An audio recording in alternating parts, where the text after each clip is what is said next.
Assalamualaikum warahmatullahi wabarakatuh. Perkenalkan, kami dari kelompok 6 yang beranggotakan Almasa Safia Budiono, NIM 10, Alma Ida Tatia, NIM 16, Sofiatul Uyun, NIM 28, Asri Ledi Perbina Simbolon, NIM 40, dan Fitria Alwi, NIM 115. Dari program studi Agribisnis Fakultas Pertanian Universitas Trunojoyo Madura.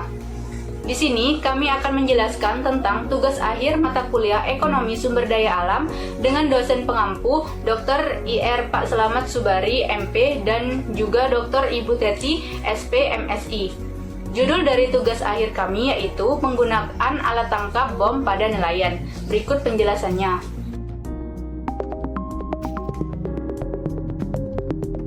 Polisi menetapkan 3 nelayan di Kabupaten Seram bagian Barat sebagai tersangka. Statusnya sebagai tersangka menyusul bukti kepemilikan bom dan senjata api yang ditemukan di permukaan air Pulau Kalsa pada Rabu 27 April 2022. Dari tangan pelaku, polisi mengamankan sejumlah peralatan yang digunakan untuk melancarkan aksinya. Di antaranya 4 bom ikan, 1 unit longboat Ventura, 2 unit mesin tempel, 1 unit kompresor, 2 buah mudfish, 2 fin selam, dan 2 masker selam, serta ratusan ekor ikan dan sebagainya. Ketiga tersangka yakni Jamaluddin 49 tahun dan Lajoli 43 tahun, warga desa Waimital, desa Pelau, kecamatan Pulau Haruku, Kabupaten Maluku Tengah, dan Jovan Ulu Elang 29 tahun, warga desa Kawa, Kabupaten Seram bagian Barat. Dikutip dari tribunambon.com, Direktur Polairut Polda Maluku Kombes Pol Harun Rashid mengungkapkan peranan ketiga pelaku dalam aksi tersebut. Jamaluddin berperan sebagai pemilik senpi rakitan beserta 4 peluru. Diketahui ia sebagai perakit 5 buah bom ikan botol. 1 diantaranya telah digunakan untuk mengebom ikan. Tak hanya itu, Jamaluddin juga berperan sebagai eksekutor dalam aksi pemboman ikan. Sementara pelaku Jovan Ulu Elang berperan sebagai orang yang menyelam untuk mengambil dan mengumpulkan ikan hasil bom. Sedangkan Lajoli sebagai pengemudi longboat yang dioperasikan untuk melakukan kegiatan bom ikan. Para tersangka telah melanggar pasal 1 ayat 1 UU Darurat Republik Indonesia nomor 12 tahun 1954 dan pasal 55 ayat 1 butir 1 EKUHP pidana.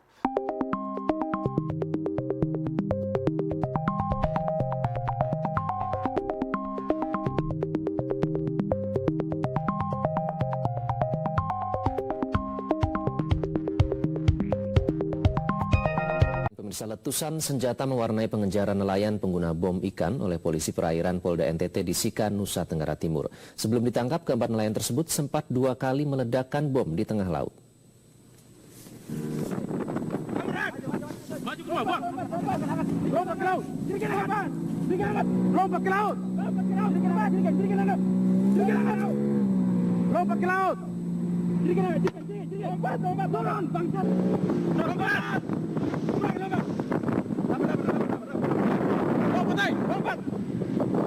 Cepat kau.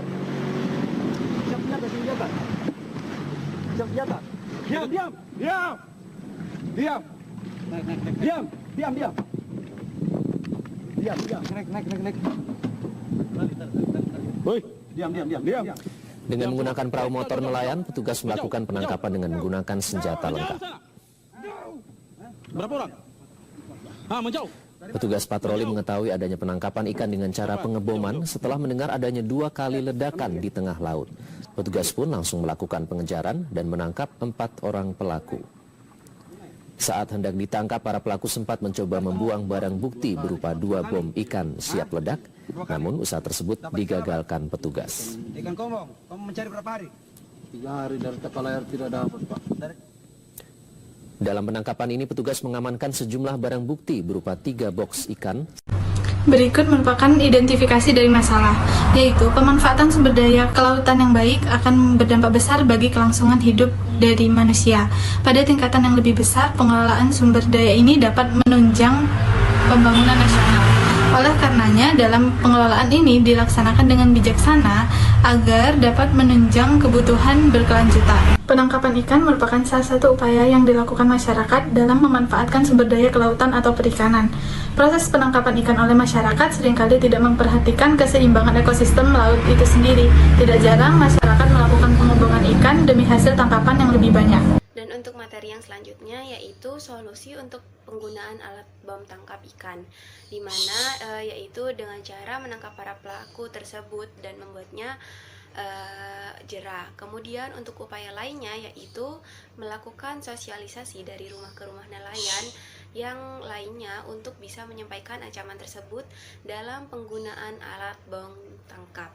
Selain itu juga memberikan sosialisasi secara lisan serta memberikan himbauan seperti lautku bebas bom ikan di kapal-kapal penangkap ikan dan rumah-rumah dari nelayan.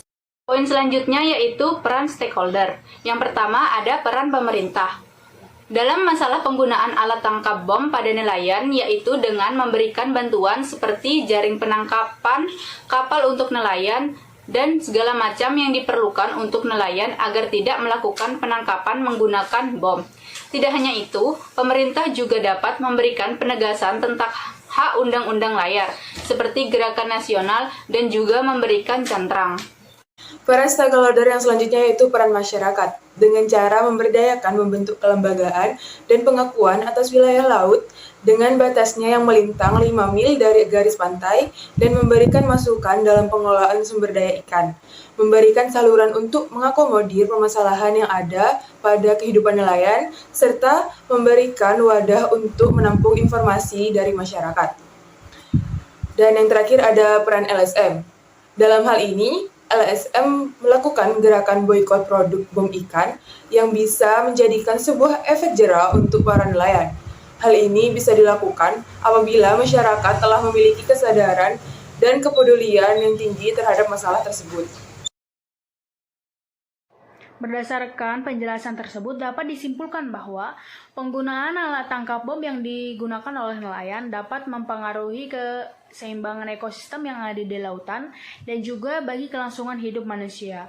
Untuk mengurangi bahkan menghentikan pengeboman laut dapat dilakukan dengan pembuatan aturan dan sanksi yang tegas terhadap pelaku serta melakukan sosialisasi kepada pelaku dan masyarakat untuk menjaga ekosistem lautan. Oleh karena itu, untuk menunjang pemberdayaan laut dan menghindari adanya penangkapan ikan yang merusak seperti pengeboman, diperlukan peran dari berbagai pihak seperti pemerintah, masyarakat, dan juga LSM. Sekian penjelasan dari kelompok kami, kurang lebihnya kami mohon maaf. Wassalamualaikum warahmatullahi wabarakatuh.